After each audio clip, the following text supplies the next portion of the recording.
is kind of a big deal for me. This is the Roman SSA, and it's not just any bag, it is the first bag I have ever designed from scratch, and it has taken me about 5-ish months to get just right. To walk you through every step of the way from start until finish. I made sure this bag is as beginner friendly as it can be, so if you are ready to make your own bag today, please grab it in the link below and let's get started. I have gone ahead and cut out all the pattern pieces for today's tutorial, and I'm going to be adding all the little extras that you can do on the pattern. You will be needing 2 pieces of the lining fabric for the interior, 4 pieces of the zipper tab, 2 pieces for the interior patch pockets. For the interior pockets, if you're going to choose to make them out of fabric, you are going to need 2 layers for that. However, if you're choosing to do it out of a mesh fabric, you will only need 1 layer. For the interior pockets, you are going to need an interior pocket binding. Now, you can either use the pattern piece that is provided, or you can use ready-made binding. For the handles, you can choose to make them out of webbing, or you can choose to make fabric handles. You will need 2 pieces of fabric, and you will also need 2 pieces of interfacing. You can find the measurements for the fabric handles and for the strips of interfacing within the pattern, because it is the only pattern piece that is not provided for you. You will also need a 12-inch zipper. Now let's move on to the main exterior panel. There are various options that you can use in order to create a quilted squares panel. So you can either choose to have your squares ready cut from all of your scraps, 2-inch squares, or you can choose to have 2-inch strips of fabric. If cutting 2-inch strips of fabric or 2-inch squares is not your thing, you can just buy ready-made mini charm packs, which are 2.5 pre-cut squares, or you can use jelly roll strips, which are also pre-cut into 2.5-inch wide strips of fabric. Alternatively, if you do not want these squares look onto your panel, you can cut out just 1 layer of fabric and you can just quilt your fabric onto your stabilizer. I am going to be quilting my fabric panel onto a layer of sew-in foam today. You can choose batting as well. Batting will give you a less structured and more of a quilted appearance when you quilt your panel, whereas the foam will give it a more structured look and it will give you a more puffier look when you quilt your fabric onto it. Once you have all of your pattern pieces ready, let's get on to the next step. If you're choosing to go with the 2-inch squares, take them and lay them out on your table in the order you would like to sew them together, just so that you have a better idea of what your panel will look like. For today's tutorial, I'm going to be using the 2-inch strips of fabric. I have decided to use a pink color that is going to separate the other colors that I've chosen, which are cooler tones in blue, purple, and a bit of a turquoise greeny color. So what you're going to do first is take 1 strip and lay the other strip right sides facing. Match all the raw edges. You can add pins or clips to hold them together at this point, but I'm just going to sew them together without pinning or clipping mine. Make sure that your stitch length is set to a shorter stitch length at about 1.5, and this is so that your stitches are much closer together, so that at a later step, when we're cutting all of our strips out, the stitches don't come undone. We're going to sew our strips together using a 1/4-inch seam allowance. So align the raw edge of your fabric with the 1/4-inch seam allowance on your plate. You do not need to backstitch at the beginning or end of your row of stitches, because we have reduced the stitch length to 1.5. That means the stitches should not come undone. So there's no need to backstitch at this point.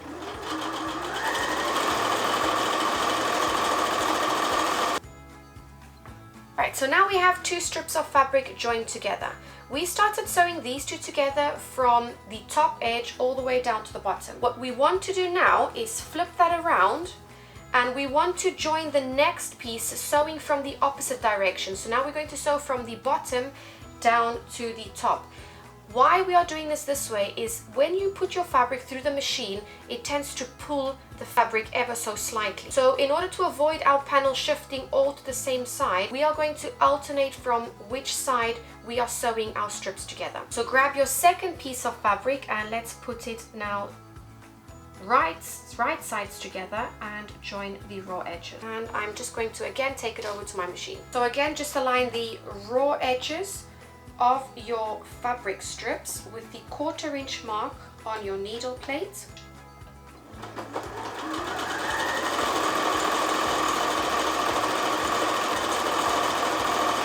Okay, so now we have 3 strips of fabric sewn together. We will continue adding all the strips like that until we have all 7 strips joined. Remember, we finished sewing now at this end, so we want to flip the fabric around, join our next strip, and we are going to sew from the top end now down towards the bottom.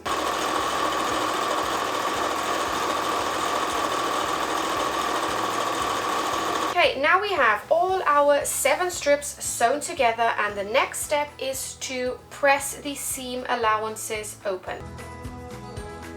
You can choose to press your seam allowances open or to one side. If you do press it over to one side, make sure that you press it over to the darker side of the fabric so that it is not visible from the right side. However, I prefer to press them open because when we cut it at a later step into squares, it's going to be too much to think about which seam is lying to which side in order to not create bulk with the 2 seams lying together. So I prefer to just press them open, and it's a lot easier. Now that our seams and our panel is all nicely pressed, we are going to sew this into a tube. And the reason being is we want to minimize fabric waste. So now we are going to join the outer 2 raw edges folded like a hot dog, and we are going to sew all the way down here again with a 1/4 inch seam allowance. Now I have my strips sewn into a tube. Don't worry about this fabric here. I probably did not cut my strips to the exact measurement, so don't worry about that. We'll be sorting it out now anyway. So what we're going to do next is grab a cutting mat.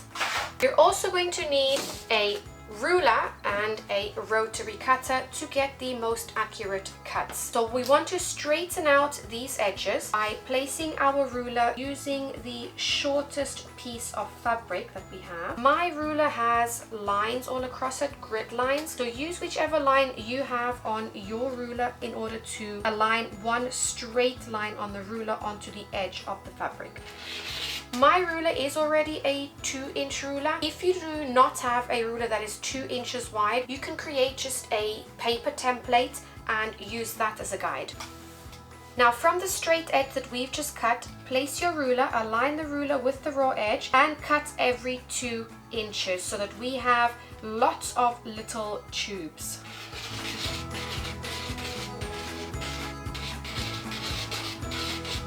You should have now 14 little tubes that look like this. Now you want to think about how you want the placement or the colors of your squares to align. I'm thinking that I want my squares to just go on a diagonal line all the way down with the same colors like that. Now what I'm going to do is unpick that last seam, and I'll get back to you on what I'm going to do next.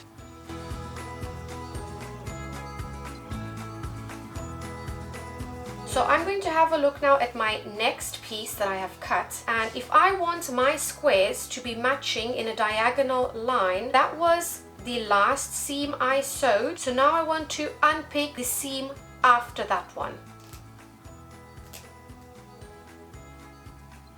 Okay, so they are already starting to match. It's just in the opposite direction, but I'm already starting to match my squares. That was my first seam. Then I unpicked that second seam. So now I want to unpick the 3rd seam down.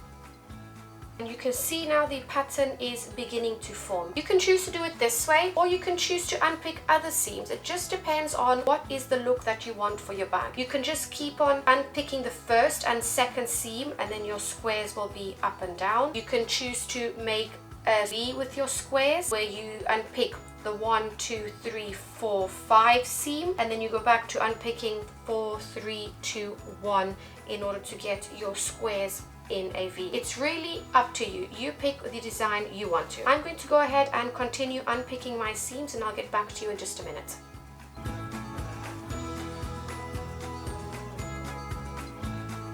So now we have all our seams unpicked to create our layout, the design that you wanted. And because we had pressed the seams open on a previous step, you will notice that most of the seams are obviously now pressed open, with the exception of the last seam that we sewed. So what you want to do is go ahead and press those seams open, and you will also see that the tops and bottoms of most of your strips have the edges folded under, and that is because we pressed them at a previous step. So what you want to do now as well is just press those creases out so that it lays completely flat.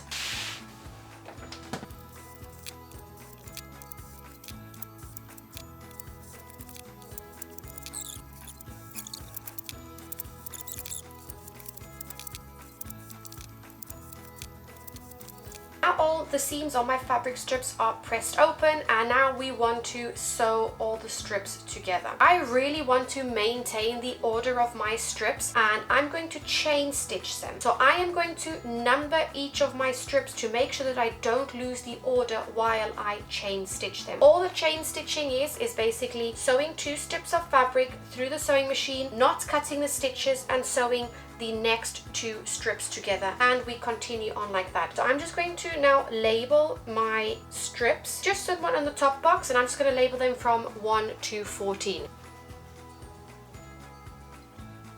You do want to make sure that you are using a marker that will not be visible from the outside, so you don't want it to stain your fabric on the outside. I'm saying this because a while back I used one of these pens but in a blue color, and I actually saw it on the right side of my fabric. So just make sure that you can use something that will not be visible from the right side. Now all my strips are numbered, and the next step is to join the strips. Now here we need to be extra careful in making sure that we can align the seam allowances on every square. You're going to have to use some pins for this part and not some clips if you were using clips before, because the pins will definitely keep the seams more in place. So align every seam and stick a pin through the seam in order to keep it in place. And we are going to do that for every single strip. Okay, so here is one strip with all these seams matched. I'm going to place it back in its order because what I like to do is do things in batches. So I am going to pin every 2 rows together before I take it over to the sewing machine. Again, make sure that you are aligning those 2 seams together, and once you have them aligned, stick a pin through it in order to keep it in place. Okay, so now we have all our strips of fabric pinned together, and that means we should have 7, 1, 2, 3, 4, 5, 6, 7 columns all pinned together, and sew these strips together. Make sure that your stitch length is still set at a 1.5 on your sewing machine, and again we are going to sew these together using a 1/4 inch seam allowance. So make sure that the raw edge of your fabric is aligned with the 1/4 inch mark on your plate. When you reach one of your pins, make sure that you pull it out. You don't want to sew over your pins, just in case your needle hits your pin and it could damage either your working needle and as well your pin from your fabric. I'm going to go ahead and grab my next piece of fabric, and I'm not going to cut the stitches in between my first strips and my second one. I'm just going to keep on sewing.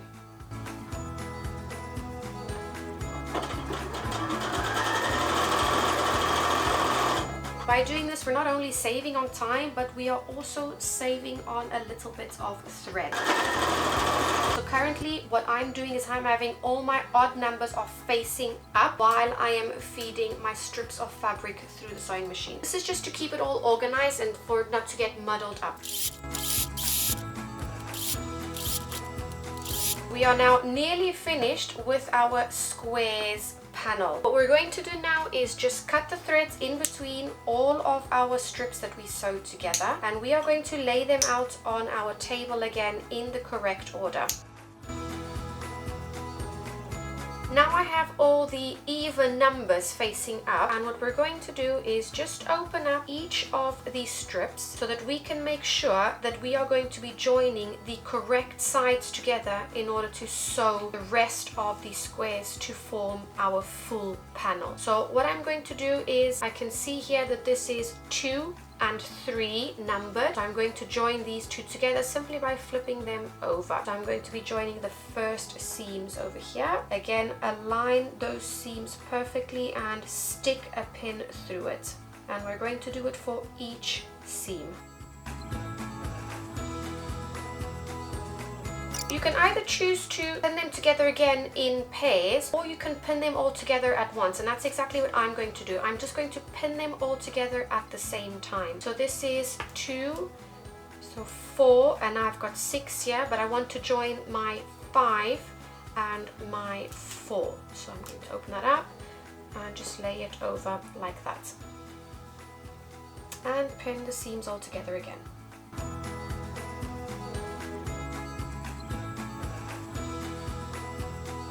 The next one's done. I'm going to open this up again. I am at number 6 and I want to join it with number 7. So 6 is there, and I'll just lay 7 over the top.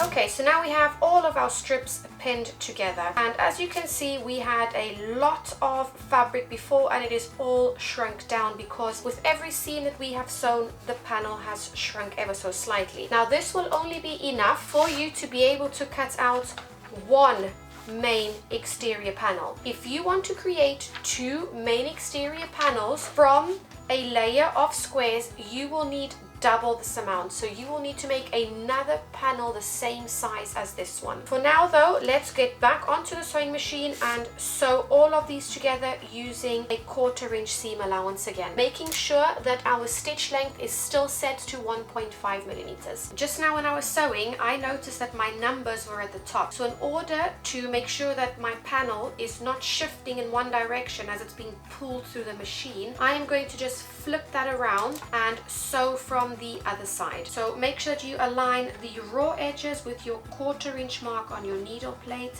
and sew. You do not need to backstitch at this point.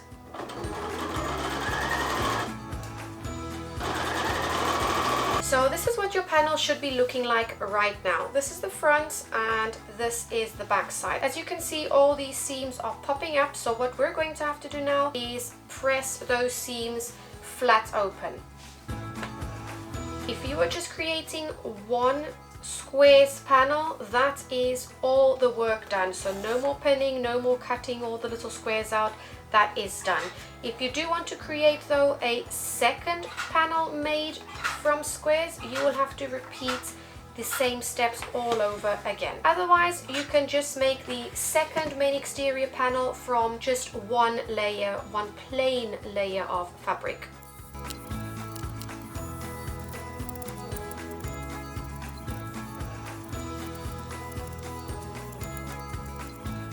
Just flip it around and give it a press from the right side, and our fabric square panel is finished. Now what we need to do is add this layer of squares onto a layer of stabilizer. Now I'm going to be using foam. If you are using anything else like batting, that is also perfectly fine. If you are using sew-in foam, what you want to do is add some pins to secure the fabric to the foam, or you can use a basting spray or a temporary adhesive spray in order to join the layers together. If you're using fusible foam, just go ahead and fuse those 2 layers together, or if you're using batting, you can use the adhesive spray as well. Today I have a layer of sew-in foam, so I'm going to go ahead and use my adhesive spray. So the one that I have is a stick and spray from Threaders by Crafter's Companion. I just got this one off of Amazon. Give it a good shake and then spray it onto your fabric and then press the 2 together as you go. I like to start somewhere in the middle and then work my way outwards from there.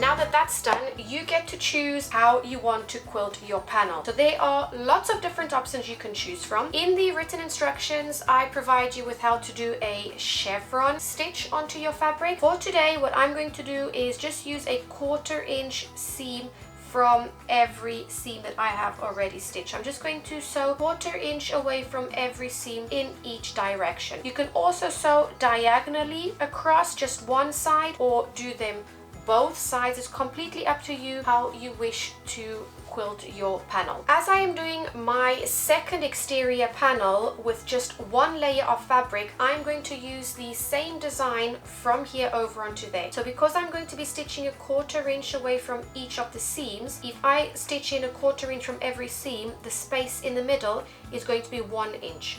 So I am going to space out on this layer of fabric my squares to be 1 inch away from each other. So 1 inch strips like this, as well as 1 inch strips horizontally. Let me just add adhesive to the back of this piece of fabric as well, so that I have it secured to my layer of foam.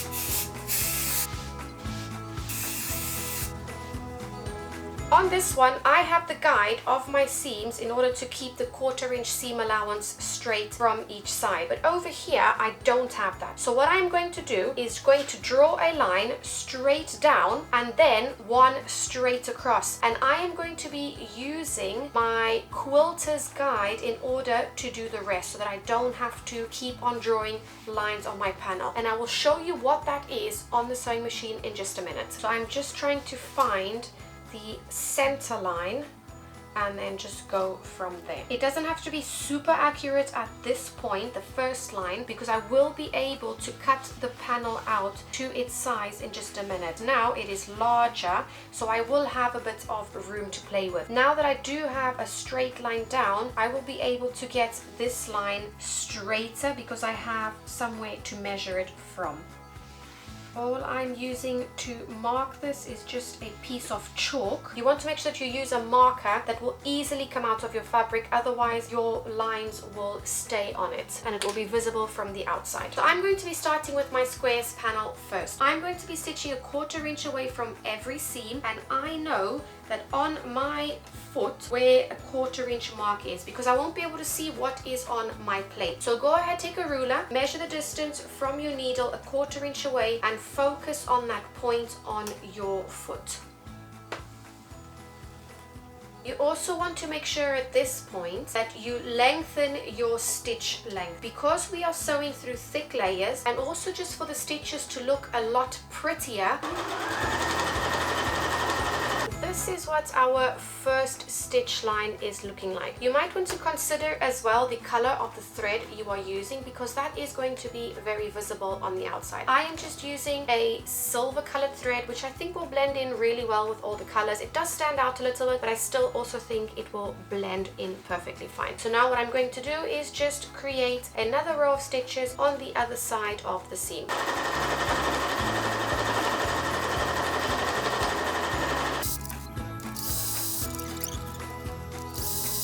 Okay, so this is what it's currently looking at. I have a stitch line on each side of the seam. So I'm going to continue and sew 2 stitch lines, one on each side of every seam, and then I will do the same horizontally.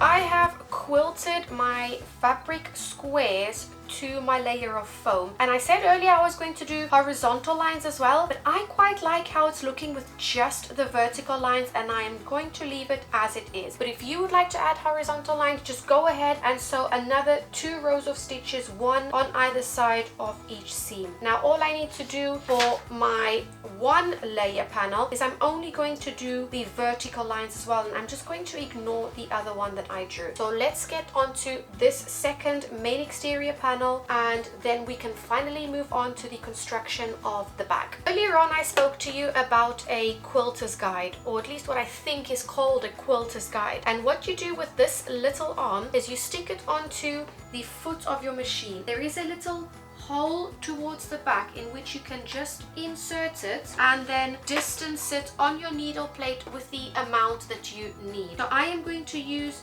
a 1-inch gap between each of my stitch rows. So I am just going to align my little arm, my guide, with my 1-inch mark on my needle plate. Now you don't have to be using the 1-inch distance from each of the stitch lines. That's just what I've chosen for this specific project. So choose whatever distance you want your stitch lines to be at. I'm just going to sew now directly on top of that vertical line that I drew, and then I am going to use the stitch guide on top of that stitch line.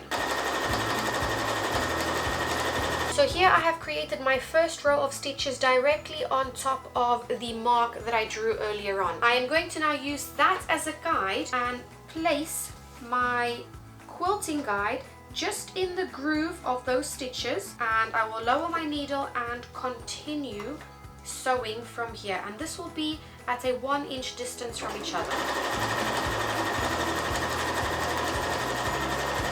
So as you can see, this quilter's guide is a pretty handy tool, because instead of me having to draw all the lines in order to make sure that I have my stitches straight, I can just use the guide and it is a lot quicker and easier. Now all I need to do is quilt the rest of the panel, and I'm only going to do these vertical lines, and I will be back with you in a second.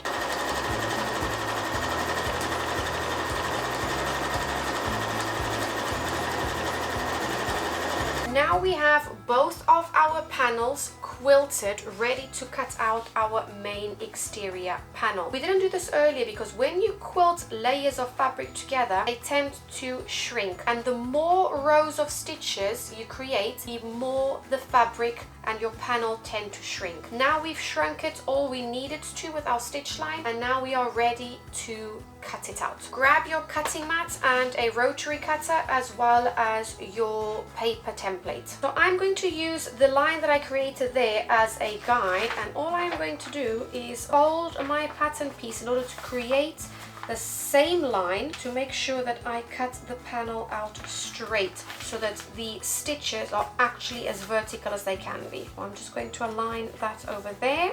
Open it up. I'm going to use a weight, which I actually just use a tile, an old bathroom tile, but it serves its purpose. Take a ruler as well and your rotary cutter and just cut around your paper template.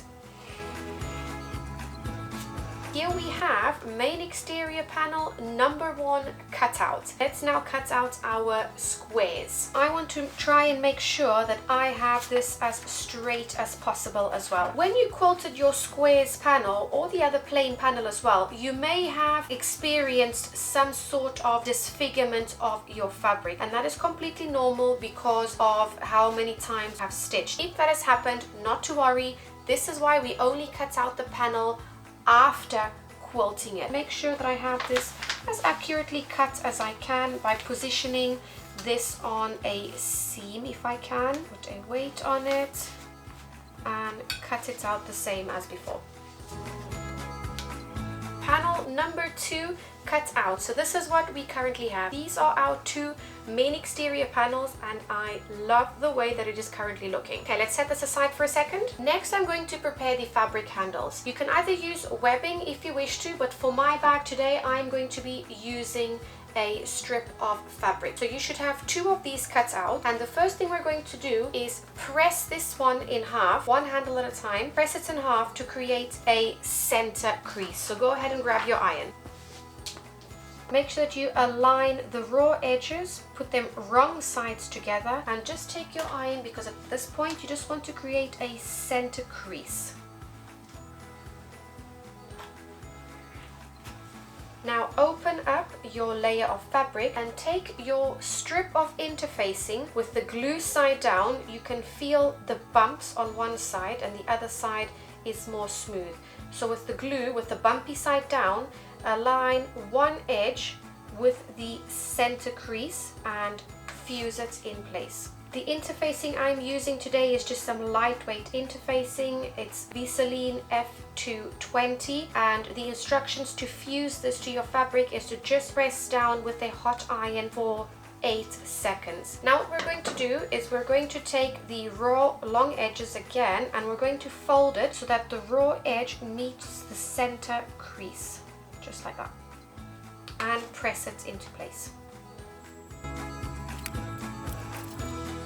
turn it around, and we're just going to repeat the same with the other raw edge. Now what we're going to do is take that and fold it in half again, and we want to make sure that we have our folded edges aligned. Grab your other piece of fabric, so your other strap, and repeat the same steps, and we'll meet at the sewing machine. So on your sewing machine, what we're going to do now is we're going to create a row of stitches. So we're going to top stitch down both long edges of the fabric. We are going to use 1/8 of an inch seam allowance. So align one end of your fabric with the 1/8 of an inch mark on your plate, and make sure as well that your stitch length is set to a 3.5. The longer length of stitches is just going to make your stitches on your fabric look a lot neater and a lot nicer.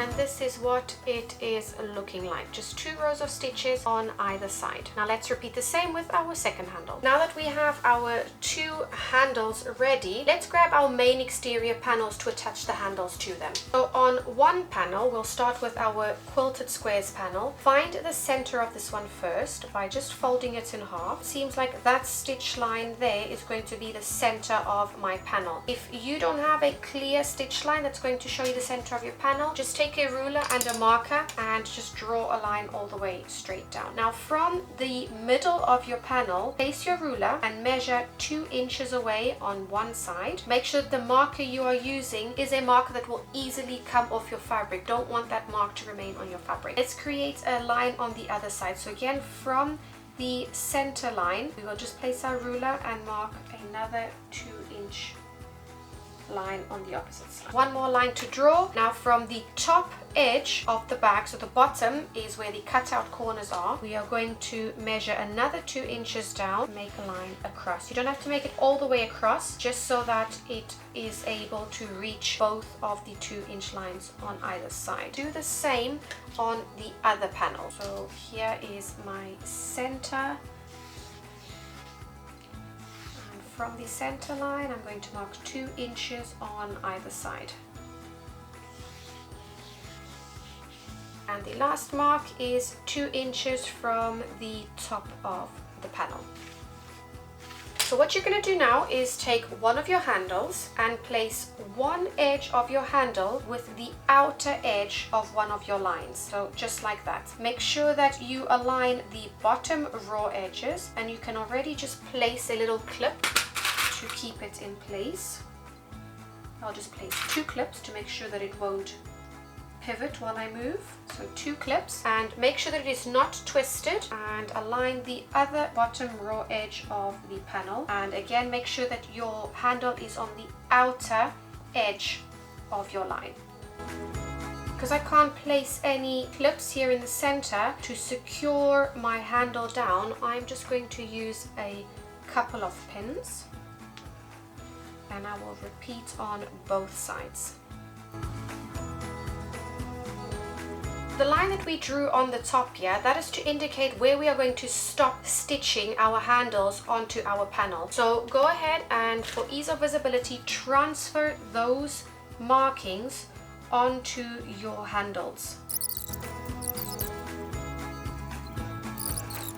This is what we currently have. We have our handles attached to our panels, and we want to make sure now that we can actually secure them by stitching a few rows of stitches. Okay, so making sure that our stitch length on our sewing machine is still at a 3.0, we are going to try and put our needle and stitch directly on top of the previous stitch line that we created to secure our handles. So lower the needle so that it sits directly on top of the previous row of stitches, and making sure once again that our stitch length, that is a 3.0. Press a foot down and let's start stitching. Go as slow as you need to in order to make sure that you are keeping directly on top of the stitch line. Stop stitching once you reach the mark that we have left on the handle, because we are going to need to pivot to sew across to the other side. Okay, so I have reached my mark. I'm going to lift my presser foot, still with the needle in a down position, pivot and I'm going to sew across to the other side, making sure that I stop once I reach the other row of stitches. Okay, so I've reached the other side. I'm going to lift again my presser foot, still with the needle in a down position. I'm going to pivot and sew down towards the bottom of my bag. I'm just going to sew 2 stitches. It's 1 and 2. I'm going to lift the presser foot again with the needle in the down position, and I'm going to pivot because I want to sew back across to the other side again. So presser foot down. I have reached the other side, and again lift the presser foot. We are going to pivot and sew down 2 stitches again. Once again, there's a lot of pivoting happening, but once again lift your presser foot and rotate so we can sew back towards the other row of stitches, because you may be putting heavy items such as toiletries and your handles will experience some amount of stress. So to make sure that they stay in place, we are adding these rows of stitches, and all we need to do now is stitch all the way down towards the bottom of our panel. Now let's follow the exact same steps to attach the other 3 handles onto our main exterior fabric.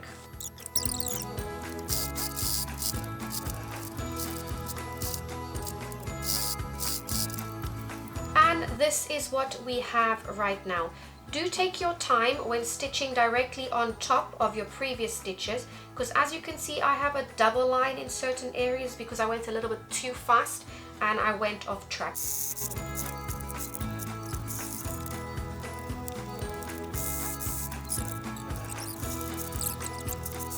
So now I have attached both of the handles to the main exterior panel. Just to give you a bit of a better visual, this is what the back looks like where we pivoted all those times in order to secure the handle to the main exterior panel. If you're choosing to make your interior pockets out of fabric, you are going to need 2 pieces of that one. We're going to now clip the top edge of the fabric together, only the top edge, and we are going to sew that at a 1/4 inch seam allowance. Make sure that you set your stitch length back down to about a 2.4 or 2.6. So align the top raw edge of your interior pocket with the 1/4 inch mark on your needle plate.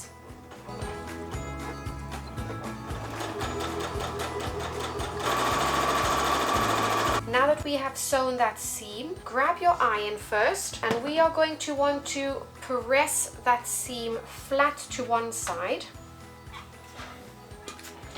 And we are going to fold it over, wrong sides together, and we are going to press the top flat now.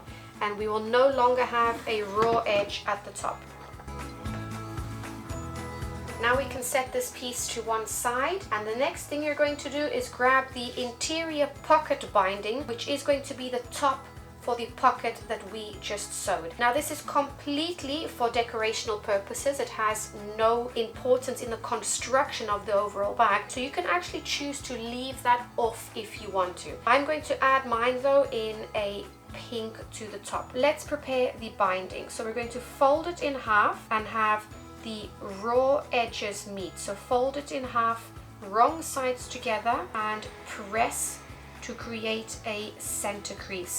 Now this is a small little piece, so it can be a bit fiddly, but just take your time and get it pressed. And now we are going to take those raw edges again, but this time align it towards the center crease that was just created. This is the very fiddly bit because we are working with a small little piece of fabric. If you do not want to make your own binding, you can use pre-made binding in whichever size you want to really, as this is only for decorational purposes. Okay, so once you have both of the raw edges folded in towards the middle, we're going to just fold that over again once more, and let's have folded edges aligned now, and we'll give it another press. As you can see, this has become really tiny, so just be careful as well not to burn your fingers. Now there are two ways that we can add this to our interior pocket. So you can either open it up and align one raw edge. We would need to center it first, so find the center of your interior pocket by creating just a little crease there, and find the center of this one. This is just to make sure that we have enough binding to cover the whole length and there's not one side that is missing. Open it up and align one raw edge with the top edge of the pocket, clip it into place, and then stitch into the first crease that is closest towards the edge. Once you have done that, then you would just fold it over to cover that raw edge, and from the other side top stitch it into place the whole length. Because this is very tiny, that is not my preferred method for me to create this, so I am just going to use the center crease on my binding and align it with the top edge of the bag, simply like that, and clip it into place. And we're just going to clip the rest into place. If you have chosen to do your interior pocket from a mesh panel, you are going to do the exact same steps. You've got those two options: either sew one side and then flip it over and sew it, or attach it like I am doing now, just making sure that the mesh is hitting the center crease, and clip it into place.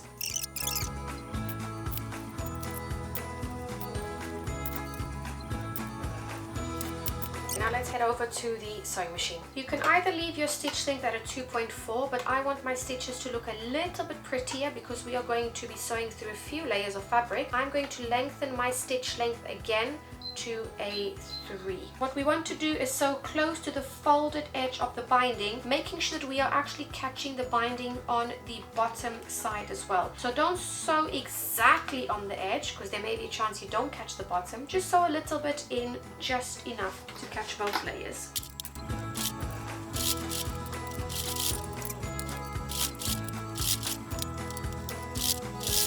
Okay, and there we have the binding now attached to our interior pocket. Now let's grab one of our lining pieces, and we are going to place the interior pocket just on top.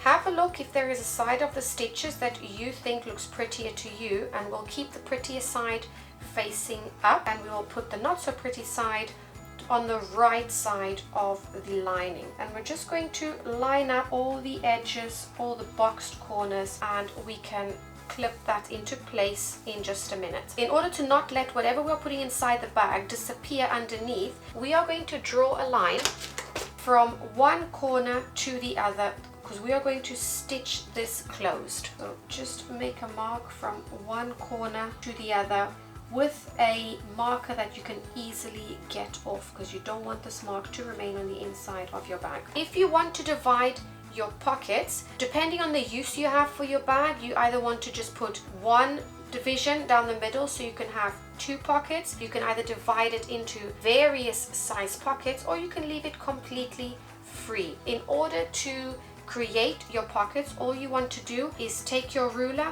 and make a mark in however many divisions you want, and then stitch right across. For today, I am just going to create 2 pockets because I'm not really sure what I'm going to use this bag for at the minute, but I just want to have 2 large pockets. So I can already see a center crease that I had from before. If you do not have these center creases, all you need to do is fold your panels in half to create a center crease and be able to align them, and then make your mark. So I have the guide already, and I'm just going to make a mark like that. So what I'm going to do now is clip it into place so that it doesn't shift while I carry this over to my sewing machine.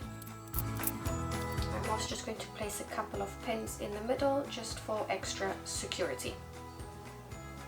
On your sewing machine, make sure that you reduce your stitch length again from the previous step down to a 2.4 or a 2.6, and we are going to sew first the stitch line down the middle. So make sure that you align your mark with your needle, and at the top edge of your binding, that's where you're going to drop your needle. Lower the needle and your presser foot, and you want to back stitch here a couple of times because you will be using these pockets quite often. So to make sure that they are secure and they don't succumb to the stresses of their daily use, just sew back and forth a couple of times.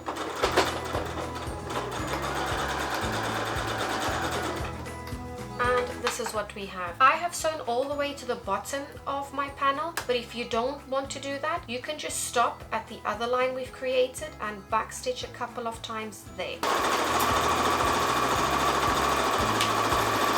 Okay, so now I have sewn across the bottom of the bag as well. In order to help us at a few later steps, what you can do is baste the sides of your bags. So baste all of the layers of fabric together, because otherwise there'll be quite a few layers that you're going to be working with. So just to make it easy for you, baste all the layers down the sides and just down the straight edge at the bottom. So I'm not going to be removing these basting stitches later on.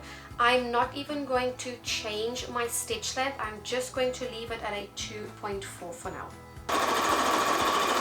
Make sure that these basting stitches are 1/8 of an inch away from the edge of your panel, because you don't want them to be visible when we are sewing our bag together, because our seam allowance for the bag is a 1/4 inch seam allowance. So make sure the basting stitch is within that seam allowance.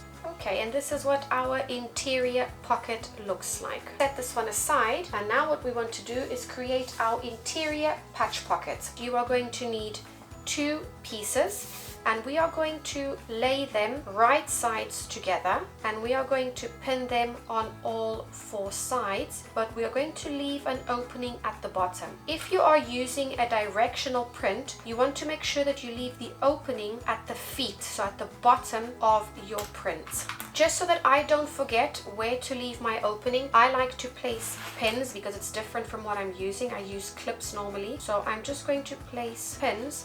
And we're going to leave about a 2-inch opening. And on the sewing machine, we're going to sew right around using a 1/4 inch seam allowance and making sure that we back stitch at our needles in order to secure those stitches for when we turn the pocket the right way out. So starting at one of the needles, I am going to lower the needle into the fabric, making sure that the raw edge is aligned with my 1/4 inch mark on my plate. Remove the needle, back stitch a couple of times, and then just continue on. Once you reach a corner, lift the presser foot with the needle down, pivot, and sew down the other side. And continue until you reach your other pin, and then back stitch a couple of times there too. So this is what we have right now. I've sewn all the way across, and I have left an opening over here for us to turn the pocket the right way out. First, we are going to clip off all the corners though, to make sure that we can have some nice little corners when we poke them out in the opposite side. Now open up the hole and we'll just push the pocket through. Grab a little poking tool. I sometimes like to use just my tweezers and just poke out every corner gently. You don't want to put too much force because you don't want your poking tool to pierce your fabric. Now let's press this flat. So just grab your iron and just give it a little heat and press. Now let's grab our other lining piece. I've already got this mark on my fabric, but you go ahead and fold your fabric in half to find a center crease. Open it up and then take a ruler, and from the top edge of the bag we are going to draw a line 2 inches down from the top of the bag. You don't have to draw a line all the way across. We just want one roughly over the center, which is going to cover the size of our patch pocket. Now you want to find the center point of your patch pocket as well. So just fold that in half, give it a bit of a finger press, and then open it up. Make sure that the opening you have left is at the bottom of the pocket, so it's towards the boxed corners. We are going to align the center creases, so the center crease on the lining with the center crease on the patch pocket, and the top edge of the pocket needs to be in line with the mark that we have just made. So let's pin that in place. And now on the sewing machine, what we're going to do is top stitch down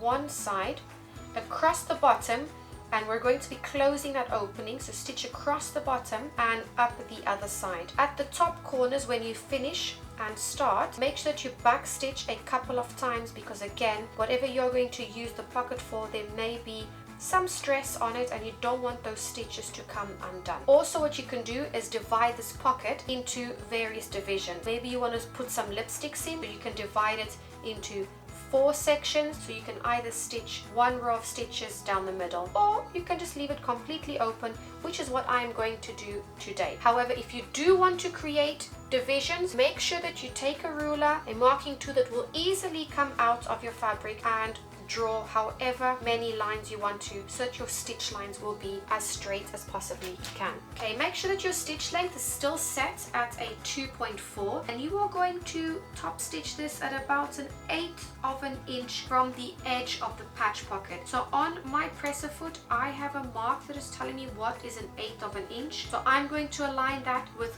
one edge of my patch pocket. At the beginning of your stitches, don't forget to back stitch, go back and forth a couple of times, just to make sure that your pocket is extra secure. If your fabric is getting a little bit stuck like mine is, just help it a little by giving it a little tug as it goes.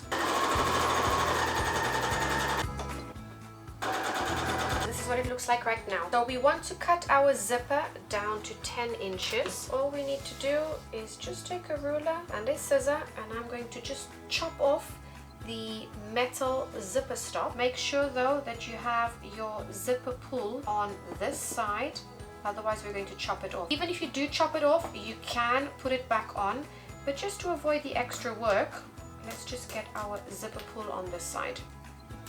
That is now cut down to 10 inches, and we are going to grab our zipper tabs, and we are going to take 2 pieces of zipper tab, and we are going to sandwich the zipper in the middle, right sides facing. You can't exactly tell which is the right side on my fabric, but these fabrics are right sides facing with the zipper in the middle. Do the same with the other side. So again, 2 zipper tabs, right sides facing, and we are sandwiching the zipper tape between the zipper tabs. Now let's go onto the sewing machine, and we're going to sew these onto the zipper tape. So we are going to sew this with a 1/4 inch seam allowance. So align this raw edge with the 1/4 inch seam allowance mark on your plate. Lower the needle into your fabric and let's sew across. When you reach the zipper teeth, make sure that you go back and forth a couple of times over it, just to make sure that it is secure.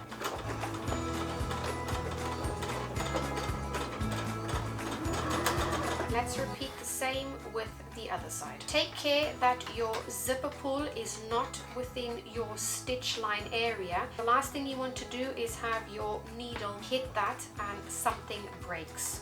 And we are going to use the same seam allowance on this side. And this is what we have right now. Next, we're going to open up the zipper tabs and just finger press them away. You can optionally here top stitch just 1/8 of an inch on the fabric, but 1/8 of an inch away from the folded edge. Now we want to make sure that these are all straight, that this is one straight edge right across. So I am going to cut off the excess fabric to make sure that it is flush with my zipper tape. Grab one of your main exterior panels and align the zipper tape right sides facing, so the side that you can open the zipper tape with. Put that right side down onto the right side of your fabric. I'm just going to clip this out the way here for a second. We want to find the center of our zipper tape, and I am just going to fold it wrong sides together, and I'm aligning all the folded edges of the zipper tab. I'm going to make a mark. The center of my panel was that seam down the middle there. So I'm going to put the center of the zipper with the center of my panel and clip it into place.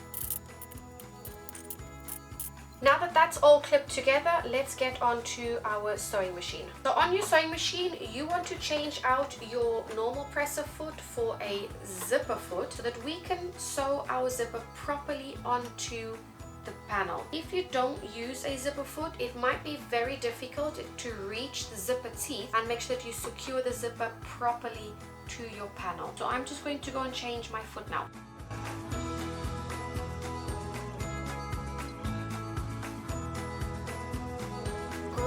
your panel, and we are just going to baste at this stage, but I am not going to lengthen my stitches. I am just going to keep it at the same stitch length because again, I'm not going to remove this at a later stage. So I'm going to leave it at a 2.4 for now and use an 1/8 of an inch seam allowance to baste my zipper to my main panel.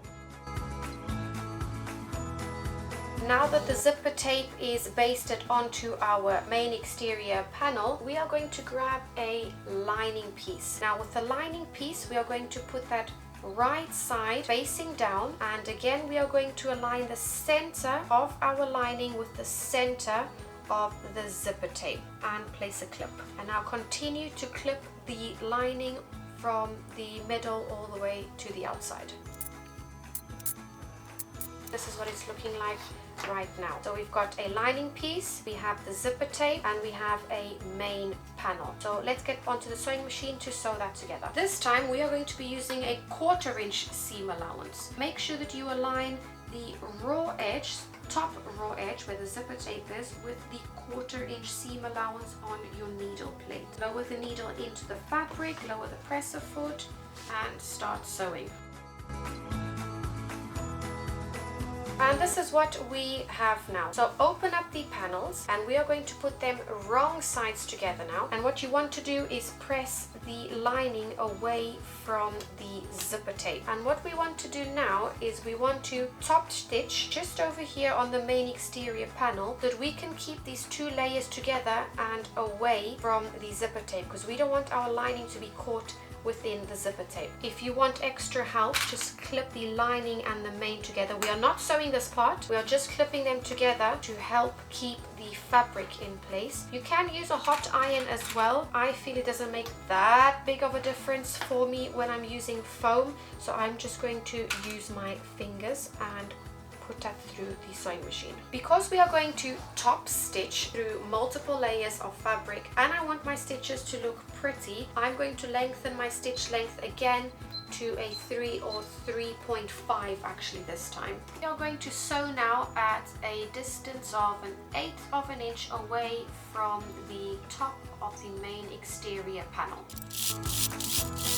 This is what our top stitching looks like right now. So what we're going to have to do is just attach the other side of the bag. Make sure though that you are aligning right side of the main panel with the right side of the zipper, baste it together, flip it over, and then attach the lining as well. So we're just following the exact same steps as what we've just done. So this is what you should have right now. You should have top stitched alongside your zipper tape, and you should have your 2 linings on the back side. What we're going to do now is we are going to fold these all right sides together. So lining with lining right sides, main with main right sides. To make sure that our straps are aligned at the bottom, what you are going to do is align the 2 together. So align the raw edges, making sure that the straps are matched, and we are going to place a clip and do the same for the other side. Match those there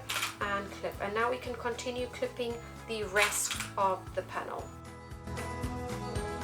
If your fabric is slightly off, don't worry about that, because we will be able to get them straight now with our next step, which will be sewing the boxed corners. So don't worry too much if you are about an 1/8 of an inch or a 1/4 inch off. Sometimes these things happen, let's not stress about it. So at the sides, you want to push your zipper tab towards the lining side. So we're going to push that towards the lining side and make sure that the folded edges of the lining are matched together. And we can continue to clip the rest of the side as well. Other side, so again, push the zipper tab towards the lining side and align the folded edges of the main exterior panel and place a clip. Now let's clip the lining panel together. In order to turn the bag the right way out, we are going to have to leave a little opening somewhere, and we are going to leave it at the bottom of the bag. So because I am using foam, which is quite a lot of bulk, I want to leave quite a big gap in order to turn the bag the right side out. So I'm going to leave about 5-6 inch gap over there, and I'm going to place some pins to remind remind me not to sew past the pins. And I'm just going to clip the rest into place.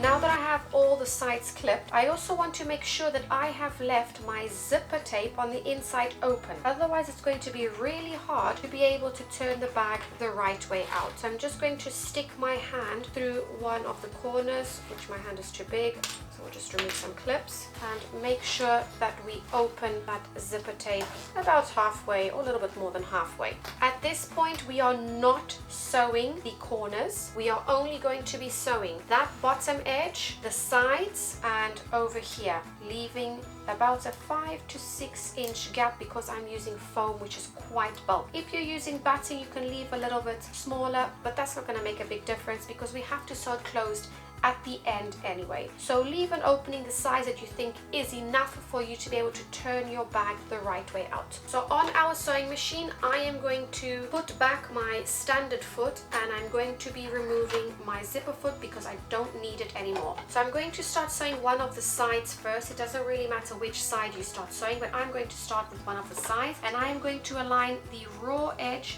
of one side of my panel 1/4 inch mark on my needle plate. Lower the needle into your fabric and don't forget to back stitch now at the beginning and end of all of your rows of stitches. Don't forget as well to reduce your stitch length from a previous step back to a 2.4. When you reach the fold of your fabric there in the middle where your stitches joined the zipper to the lining, you're just going to lift your presser foot and pivot so that we can sew down the other side. Now I have a little bit excess of fabric on this side. I'm not going to worry too much about that and I'm just going to continue sewing straight. Now we are going to box out each of the corners. So open them and align each of the seams together. Because the foam is quite bulky, what I'm going to do is push one seam towards one side and push the other seam towards another side to avoid all the bulk being pushed onto one side. And then I'm going to place a clip there, and I also want to make sure that the rest of my raw edges are aligned. As I said previously, my fabric shifted a little bit, so I have a little bit of excess there, but not to worry because what we're going to do now is just sew a straight row of stitches across and you won't even be able to tell that was in excess on the inside. I also want to make sure that the side I push this seam towards, I push it the same side on the other side, because what I don't want is to have one seam facing this side and one seam facing that side.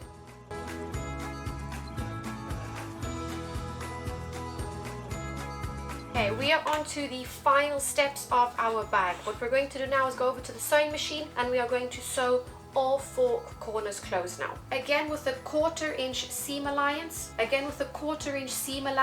we are going to sew across all 4 corners. Don't forget to back stitch at the beginning and end, and also once you reach the middle seam, you can also back stitch a couple of times there just to make sure, because there is a lot of bulk with the foam, you want to make sure that it actually stays in place.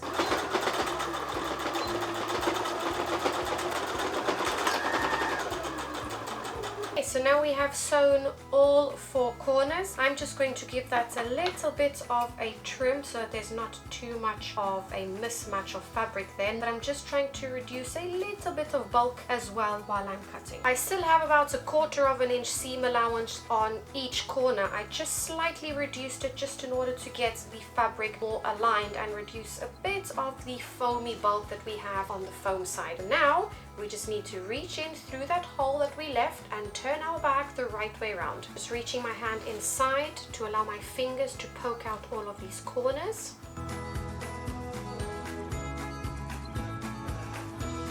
Right, and the last thing we need to do is just sew our opening closed. You can press the edges in to make it easy for you in the sewing machine, but if you just can't wait and you just want to get this done, let's just get it onto the sewing machine as is with just a few clips in place and we will stitch it closed. I am using just an 1/8 inch seam allowance roughly, just in order to close bottom of the bag up. Don't forget to back stitch at the beginning and end of your row of stitches to make sure that they don't come undone. we're just going to tuck this inside, tuck the lining inside, and our little bag is complete.